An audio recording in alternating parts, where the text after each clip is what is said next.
Halo teman-teman, kembali lagi di channel YouTube saya.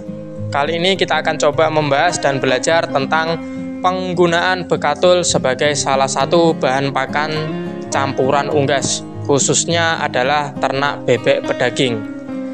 Siapa di sini yang tidak kenal dengan bekatul?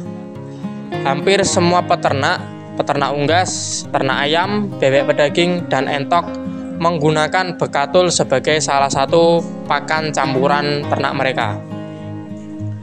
Bekatul merupakan hasil sampingan atau hasil limbah dari penggilingan padi, teman-teman. Bekatul mempunyai ciri-ciri. Yang pertama, teksturnya halus, warnanya kuning kecoklatan, dan apabila dirasa atau diorganoleptik mempunyai rasa yang sedikit lebih manis. Beda cerita dengan sekam giling, teman-teman. Hampir sama, tetapi sekam giling adalah gilingan dari sekam, teman-teman. Mempunyai ciri-ciri yang teksturnya sedikit kasar, warnanya kuning kemerahan, dan apabila dirasa itu rasanya pahit, teman-teman. Jadi kita sebagai peternak harus bisa membedakan mana bekatul yang asli dan mana yang bekatul palsu.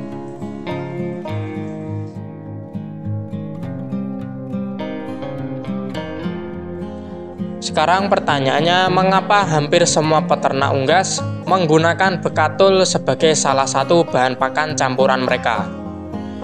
Yang pertama, karena bekatul sangat mudah didapatkan, teman-teman. Yang kedua, harganya relatif lebih mudah. Tiga, karena stoknya selalu ada.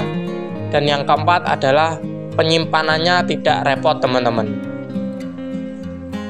Meskipun bekatul mempunyai protein yang relatif lebih tinggi, tetapi penggunaan bekatul di dalam campuran pakan ternak unggas tidak boleh terlalu banyak, teman-teman. Kalau saya menggunakan bekatul di pakan campuran ternak bebek, saya tidak lebih dari 20% untuk penggunaan bekatul sebagai bahan pakan campuran, teman-teman. Kita tahu bahwa di video-video saya banyak tentang pembuatan pakan campuran bebek pedaging. Saya menggunakan 3 bahan pakan campuran. Yang pertama ada bekatul, yang kedua ada kebi, dan yang ketiga ada konsentrat babi, teman-teman. Untuk komposisinya, saya menggunakan 1 kilo bekatul, 1 kilo konsentrat babi, dan 3 kilo kebi, teman-teman. Apabila kita presentasikan, saya tidak lebih dari 20% dalam penggunaan bekatul di dalam campuran ransum, teman-teman. Karena kan apa? Di dalam bekatul mempunyai kandungan serat kasar yang tinggi dan ternak unggas tidak bisa atau tidak toleransi terhadap serat kasar yang tinggi. Nah, biasanya untuk mensiasati serat kasar yang tinggi, peternak membuat bekatul fermentasi, teman-teman.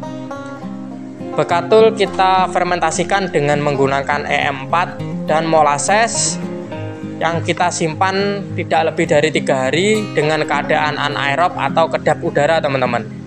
Setelah itu, sebelum diberikan ke ternak unggas, bekatul diangin-anginkan terlebih dahulu dikarenakan apa? Proses fermentasi menimbulkan kandungan alkohol yang cukup tinggi, teman-teman. Apabila tidak diangin-anginkan terlebih dahulu, nanti ditakutkan akan berpotensi menimbulkan kerontokan bulu terhadap ternak unggas kita. Nah, sekarang apakah kita bisa menggunakan pollard sebagai pengganti bekatul? Jawabannya adalah bisa. Karena kan apa? Pollard juga merupakan hasil sampingan dari penggilingan gandum, teman-teman.